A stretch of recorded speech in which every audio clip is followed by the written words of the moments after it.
Somebody turned left, but you need to go right.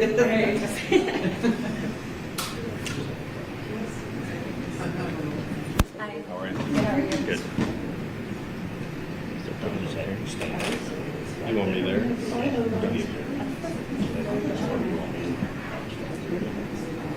What is this? Oh, this?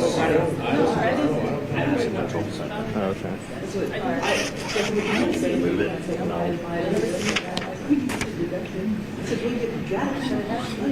So when it starts, I'm going to hit record, so we got a recording of this thing.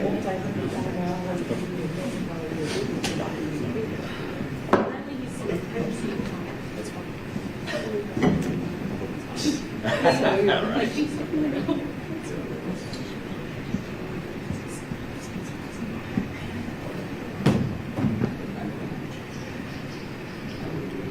Julie, ready for Christmas? Mostly. Mostly. You got my gift with that. I do. All right, good. And then every day I think it's something different.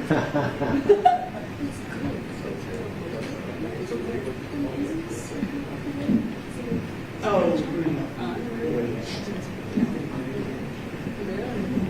I love it. Yeah. So nice. Yeah.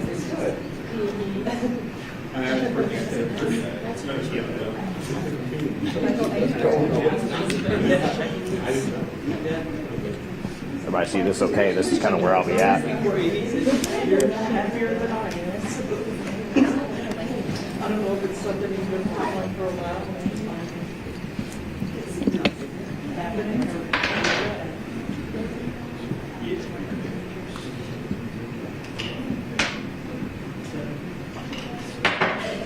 I did not see that in the No. So be curious to see who it is. Whenever I compare it. Jazz, I may not have been here. It's fine, I can go do it. There's only one bar. This is muted. Oh, no, you're good, Jess. Okay. It was muted because I... Oh. Huh? Why did I think this?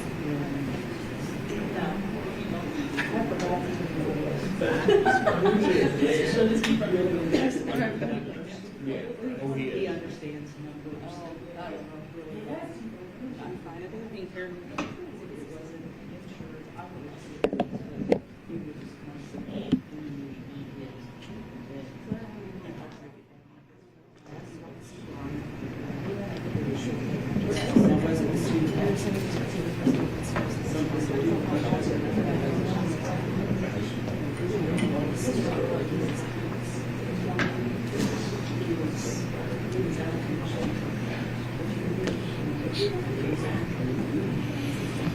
I'm going to be clicking here, so I don't know if that interferes with your recording over there. Yeah, I think it was him and that other.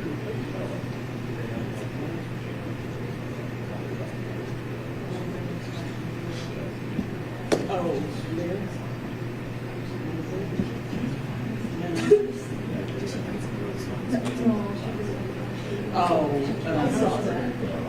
Okay, I've got 9 o'clock, so if you all are prepared, we're prepared to get started. Anybody need more time? Okay. Yeah. Okay. Good morning, everyone. On November 1st, 2025, Jefferson City Police Dispatch began receiving calls to respond to the Wildwood Crossing Shopping Center for domestic assault in progress. That call eventually became a weapons offense. Officers who responded located Erik Spencer, who had suffered from multiple gunshot wounds, and the shooter identified as Spencer Scrivener. Scrivener told law enforcement that he had shot Spencer while attempting to intervene in a domestic assault involving Spencer and Spencer's girlfriend. Since that time, the Cole County Prosecutor's Office has worked hand in hand with the Jefferson City Police Department to conduct a full and complete investigation into the shooting and to leave no stone unturned. Yesterday, all the evidence obtained through the course of the investigation was submitted to a Cole County grand jury. The grand jury ultimately determined there was not enough evidence to overcome Scrivener's claim of self-defense or defense of another. In Missouri, once a person makes a claim of self-defense or defense of another, the burden falls on the state to prove that the person did not act in self-defense or defense of another. The law states that a person acts in lawful self-defense or in defense of another when he or she reasonably believes that deadly force is necessary to prevent death, serious physical injury, or a forcible felony from being committed against them or a third person. As a result of the grand jury declining charges, the investigation is considered closed. Missouri self-defense laws are some of the strongest in the country, and right, wrong, or indifferent, we are bound by the laws passed by our legislature. It does not mean we stand up here today to condone the shooter's actions. Regardless of how things played out, Erik Spencer was a beloved son, brother, and uncle, and no matter the circumstances, his death is a tragedy, and our condolences go out to his parents, sisters, and other family and friends. I know Chief Wilde has some stuff he wants to go over, and I think then we'll take questions. Good morning. Thank you for being here. My name is Erik Wilde. I'm the Chief of Police for the Jefferson City Police Department. I'm going to throw this up on the screen just so you can review it. This is our initial media release that was put out following the initial incident. But first and foremost, I want to acknowledge the profound loss of life at the center of this case. The death of any individual, particularly under circumstances such as these, is tragic, and our thoughts remain with the family and loved ones who continue to grieve. So before anything else, I want to speak directly to the family and loved ones of Erik Spencer. No legal process or court decision can take away the pain of that loss. On behalf of this department, I'd like to extend our sincere condolences. We also recognize the pain, frustration, and distrust this incident has caused within our community, and we do not dismiss or minimize those feelings. We understand that a decision not to indict may feel unjust or deeply upsetting to many in our community. A lack of criminal charges, however, does not negate the seriousness of this incident, nor does it erase the loss of the life of Erik Spencer. I want to be clear about our role. Our responsibility as a police department is to conduct a full, fair, and impartial investigation and to present all available evidence to the prosecuting attorney without bias and without a predetermined outcome. That is what was done in this case. The prosecutor then presented the evidence to the grand jury, which independently applied Missouri law in reaching its decision. So to the officers of the Jeff City Police Department who worked this case, thank you for your professionalism. There are legal limitations on what we are able to release at this time. Any further disclosure of records after this press conference or information following this press conference will be handled in accordance with the Missouri Sunshine Law and applicable grand jury secrecy requirements. We remain committed to transparency within those legal boundaries. So at this time, I'm going to provide a brief overview of the investigative process and then take a limited number of questions. All right, so the incident itself occurred at 3500 block of Missouri Boulevard. To the rear of Chili's, you got Legends Bank to the west, Eagle Stop and Lucha's Barbecue to the east, and right in front of Home Goods and Old Navy. This is a street view of that area just to sort of set the scene for you here. There was a lot of question about the lack of video footage of this incident. Our officers did go to each one of these businesses in the area and look for video footage. Unfortunately, we were not able to obtain any video footage of the incident itself because where the incident occurred, right where this white truck is parked, was out of the video view of any of those cameras. There was nothing covering it. So it was very frustrating for us that there was not video footage, but we did do our due diligence to go see if we could obtain any video coverage of that area. That being said, The challenge with this investigation is that we had to rely wholeheartedly on eyewitness information to determine what happened at the scene of this crime. Going to the independent witness statements. We interviewed 14 independent witnesses. Each of those witnesses was either out dining out, shopping, or working in the area. The statements of witnesses are consistent. They paint a picture as to what happened that evening, and they support the following chain of events. The incident begins with a verbal disturbance, where my cursor is on the screen, between a domestic violence victim and Erik Spencer near the domestic violence victim's car parked on the west side of Chili's. The disturbance becomes physical. Witnesses report seeing Erik Spencer slapping and punching the domestic violence victim. The domestic violence victim is struck several times and thrown to the ground multiple times after attempting to stand. The domestic violence victim is able to eventually or initially escape from Erik Spencer. She attempts to get into her vehicle, but she's blocked by Spencer. She's finally able to get into her car, and she tries to drive away. Erik Spencer clings to her car as she drives away, and the vehicle eventually comes to a stop in the parking lot just to the rear of where the white truck is parked. Erik Spencer reaches into the car and removes the domestic violence victim's phone. He then throws her phone near a truck parked in the parking lot. The victim of the domestic violence exits her vehicle. The vehicle continues to move. She re-enters her vehicle and places it in park. Erik Spencer walks up to the phone, picks it up, and throws it again across the parking lot, where it was eventually recovered in this general area. Multiple witnesses reported at the time yelling at Erik Spencer in an effort to get him to stop. Each of those witnesses acknowledges and stated that Erik Spencer did not acknowledge their yelling in any way and remained focused on the victim. Now, each of these orange circles are where our witnesses are located during the incident. So you have the original disturbance area. This is where the domestic violence victim's car stopped, and this is where the shooting takes place.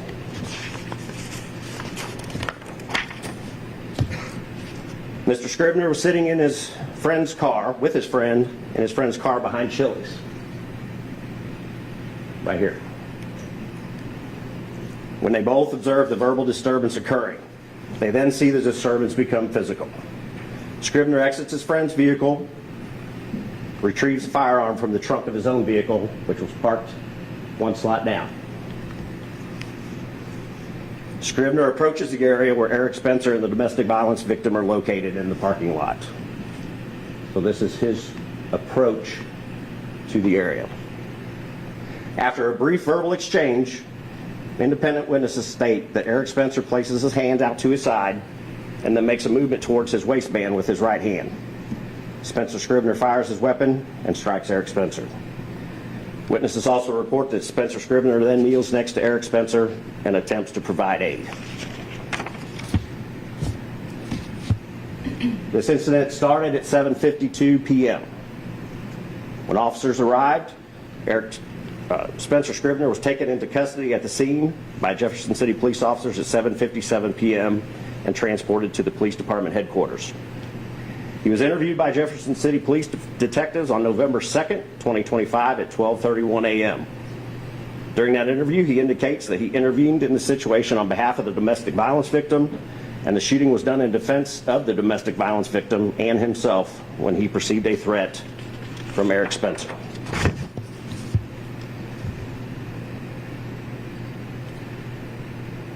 As stated, this investigation is now considered closed.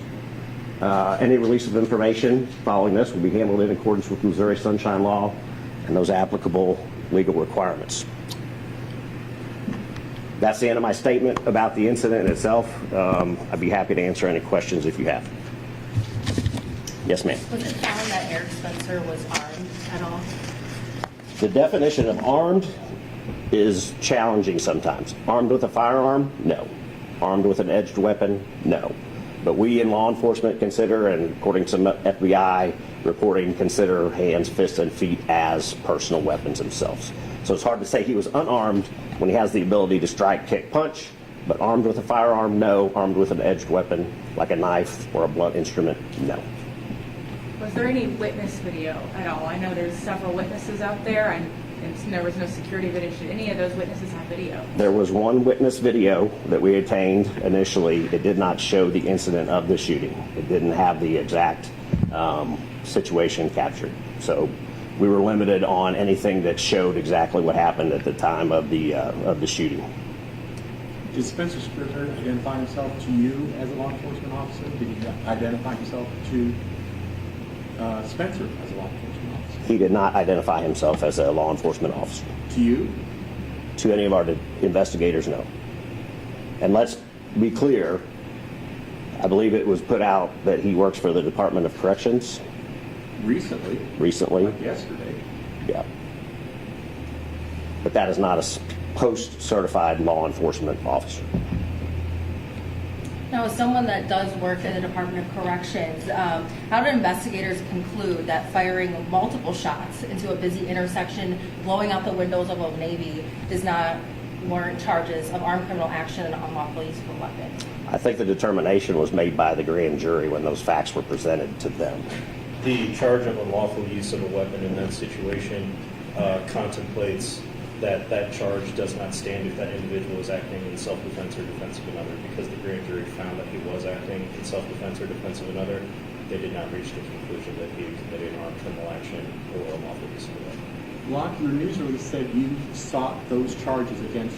Those charges were presented to the grand jury. The news release said you sought them. I did not say that I sought them. It said that charges were presented to the grand jury. How much influence do you have over the grand jury and their decision? I don't have any influence over a grand jury or their decision. I present all the facts, and I leave it to them.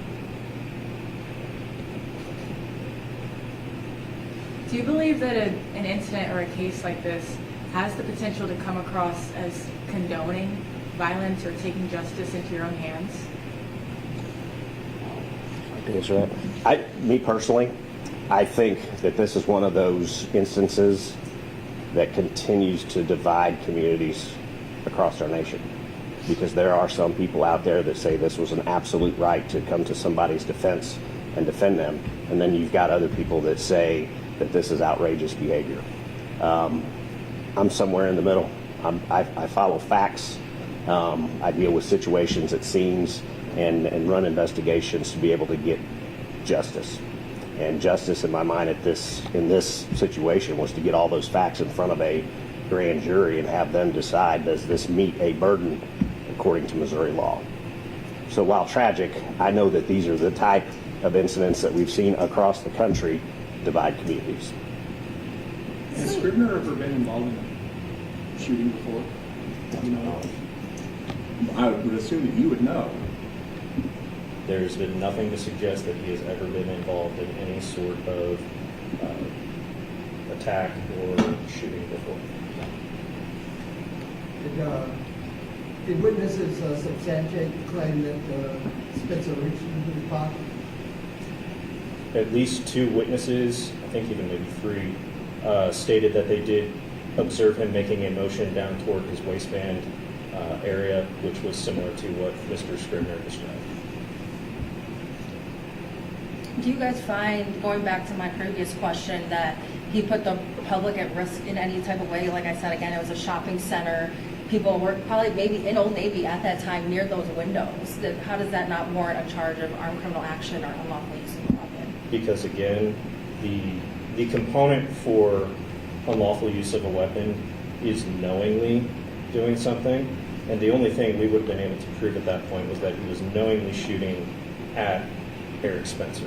I couldn't prove that he knowingly shot into the Old Navy. Did he maybe recklessly do so? Perhaps, but that's not the mens rea or the mental state required for that particular charge. Did Scrivener at any point just try to talk Erik Spencer out of what he was doing? Because it sounds like he went to his car, got the gun, went over and shot him. Or is that... We do have witnesses that say that Scrivener did tell Spencer to stop what he was doing. And at that point, he didn't stop, or what happened at that point? I don't know the exact exchange at that time. We do not have witness testimony about that. And this might be a better question for you, Locke, but from my understanding under Missouri law, you have to feel like your life is at risk. If at any point he didn't even know that Spencer had a gun, how do you justify? So that's not exactly how that works. For using deadly force, a reasonable person in that position would have to believe that deadly force was reasonably necessary to prevent death or serious physical injury or any forcible felony that was occurring. And so there is no dispute based on all the eyewitness accounts that there was a forcible felony occurring on the domestic victim that was being perpetrated by Erik Spencer at that time, and that's when he chose to intervene. You guys have mentioned, these witnesses. I'm assuming, did you speak with the domestic violence victim? Was her account lining up with these other witnesses in the parking lot? She gave 3 different statements. The first statement was one where it became pretty obvious pretty quickly that she was withholding information at the time. Eventually, by the third statement, she was a little more forthcoming. However, there were still some concerns with her statements. I would classify them as inconsistent. What specific information was she withholding at the beginning? The nature of the disturbance itself. She initially stated that it was only a verbal argument. She stated that the injuries to her person were the result of a fall, and she later did admit that those were injuries that were inflicted by Erik Spencer. Did this victim at any other time, I think they kind of dated for a while, I don't know how true that is, did she make any reports to police about other domestic violence incidents? There were no other, as far as I'm aware, reports to any law enforcement about any other domestic instances. And I know the families called for maybe more cameras in that area. I know they were at one of the city council meetings. Is there anything in the works of maybe switching the angles, adding more cameras in that area at all? The challenge with that is that would have to come through the city council as a ordinance that would apply to all businesses across the city. I mean, this is one area. This is a busy shopping area, but we have other busy shopping areas in Jefferson City, the mall, several on the boulevard.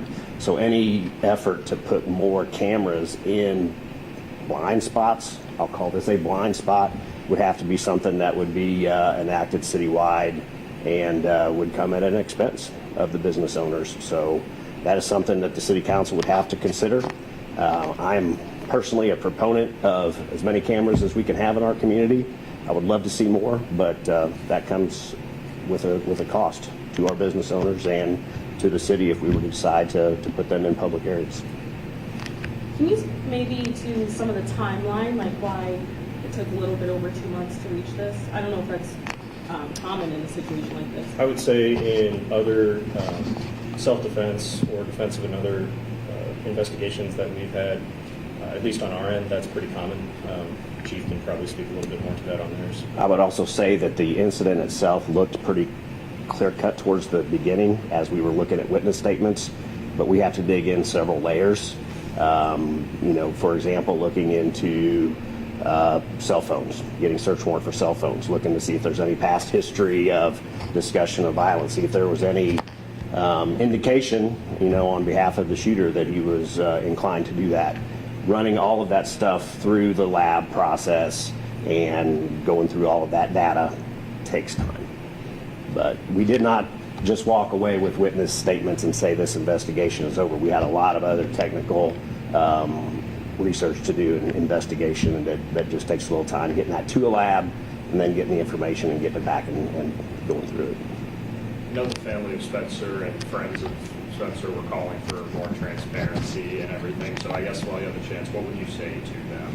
That has been the most frustrating thing for me, not that they are saying that, is that I couldn't say something. I believe 100% in transparency, but we both discussed early on with the fact that this was almost 100% dependent upon witness statements that any statement that we make that goes out there could have the potential to influence someone, whether it be a witness, a potential witness. If we say something that somebody catches on to and they come up and become a false witness, then we've really tainted that case. So to the community, I'm sorry. I wish we could have said more, but when you have a case that is so reliant on eyewitness testimony, you can't put out a lot of information because it really just jeopardizes any sort of criminal prosecution that could occur. Do you know if any of these other witnesses maybe tried to de-escalate the situation at all? Several of them did state that they yelled at Erik Spencer, trying to get him to stop each of their statements, and I think I read that. Each of those witnesses stated that Erik Spencer did not acknowledge their yelling in any way, and he remained focused on the domestic violence victim. But yeah, several of them did attempt to. Several of them had their phone in hand and said, hey, we're calling 911. It just didn't stop. You've announced that the case is closed. But obviously without video of what actually happened, I think a lot of community members feel it's hard to really get closure, understanding, there are still some questions out there. Or if you guys could speak to that. Go ahead. I'll say first that no investigation is going to answer every single question. Even cases that go to trial and where you get a jury verdict, sometimes not every single question gets answered there. It's just, everyone sees these like Law and Order, CSI, all that kind of stuff where they're able to answer every single minute question and fill out every single detail of a crime or an investigation, and that's just not the reality. I know it's frustrating, but that's just the nature of it. And I would also say that yes, the case is closed. It has been presented to a judicial authority for a decision. But if there were to be any sort of credible evidence that would change the direction of this, I think we're both convinced that we would open the case back up. Anytime we get more evidence or additional evidence that would change our analysis of a case or an investigation, that investigation gets reopened. So my understanding, Scrivener was placed on leave. Do you know if he's since returned to work? I do not know. And I'll just ask you, Chief, I know you mentioned just how divisive something like this can be to a community. What do you have to say right now to the Jefferson City community who's been through a lot of turmoil for the last 2 months? First, I would say thank you for the patience that has been demonstrated. I know that there has been a lot of anger and frustration boiling under the scene. So thank you. It means a lot to me that our community is doing that. And I hope that by being transparent today, that they get a better understanding of what actually occurred and some of the limitations that were placed upon us and why we couldn't have a press conference like this on day 2 or 3 or 4. I want them to have the trust in me and the trust in our department that we did a thorough investigation and we turned that investigation over to the prosecuting attorney's office and followed the procedures, the criminal procedures that are set forth for us. So if there are people that are still upset and angry and feel like we're not being transparent, I don't know that I'll change their mind. I really don't. But it's unfortunate because this is a tragic situation. Everybody in this room, I think, is mourning for Erik Spencer, including me. This has been tough. Nobody likes to see someone, loss of life in this manner. But we have to operate within the rules of criminal justice. We have to operate in accordance with the laws of the state of Missouri. And sometimes that just doesn't make you feel good. Do you know how many shots Scrivener fired? 4. Do you know how many hit Spencer? We are able to tell the total number of defects, as we call them, entry and exit, whether some of those went through one part of the body to another part of the body. It's not exactly possible to tell that. Do you believe the 4 shots are warranted, or do you feel like that was excessive? I think personally that ultimately comes down to the decision of the shooter. I know how police officers are trained, and we are trained to fire until you perceive a threat no longer exists. So I'm a bit biased. I admit my bias when I get a question like that, because That that's would be my background and knowledge of that as well, so it's hard for me to say in that particular instance. I would say that generally speaking, in a lot of the weapons offense cases we see, 4 shots is not a lot. Do you know what kind of training Scribner had in terms of guns? We do have his DOC employment records and his training that he went through, and that was all presented and summarized to the grand jury as well. What was the distance between the two? if I recall correctly, and they were moving, so I can't say down to the inch, but where my cursor is in front of this truck, I believe the shooting occurred just on the other side of the truck, somewhere in that vicinity. So about the width of a front end of a pickup truck. It was very close. Do you know how many 911 calls were made in about this incident? Exactly how many? No, I do not. I know that we presented 12 or 13 of those calls to the grand jury.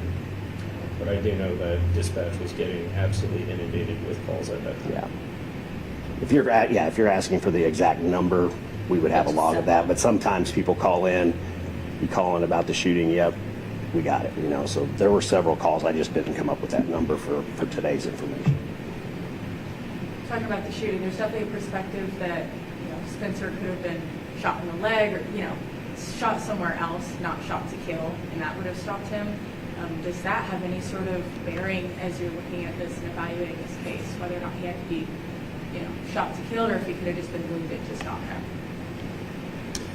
The use of I don't think that the shooting to wound or anything like that necessarily plays in. You could shoot someone in the leg and hit an artery and they bleed out in seconds. So for us, the analysis and the determination is, would a reasonable person in that situation have believed that deadly force was necessary to stop this forcible felony from occurring or continuing to occur? So my understanding yesterday was the first time we officially heard that Erik Spencer was the one who in fact shot Spencer. Are you able to say why that wasn't able to be released before? Just as a matter of practice, my office does not release the names of suspects prior to charges being filed or a final disposition of the case or of an investigation. So do you consider Erik Scribner, Spencer Scribner? Excuse me, Spencer Scribner, a law enforcement officer? No, he's a correctional officer.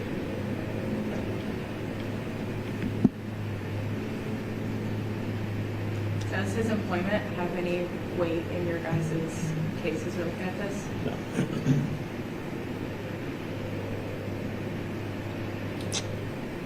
I apologize if kind of already answered this, but when Scribner said and witnesses said that Erik Spencer reached for his waistband, it was Scribner under the understanding that he was going for like a gun or a knife or something, and that's why he fired. Scribner's statement was that that Erik did that while threatening to shoot him. Did he verbally say that he was going to shoot him? Or Scribner's statement was that that Erik Spencer did threaten to shoot him. Yes.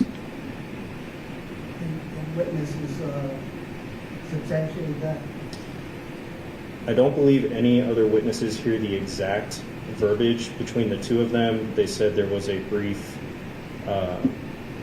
exchange, and then witnesses did say that they did see his being Erik Spencer's arm moving down toward his waistband or stomach area. Did Scribner's statements stay the same every time you guys spoke with him? Yes. His statement was consistent throughout, and by and large was supported by the eyewitness accounts from the independent witnesses.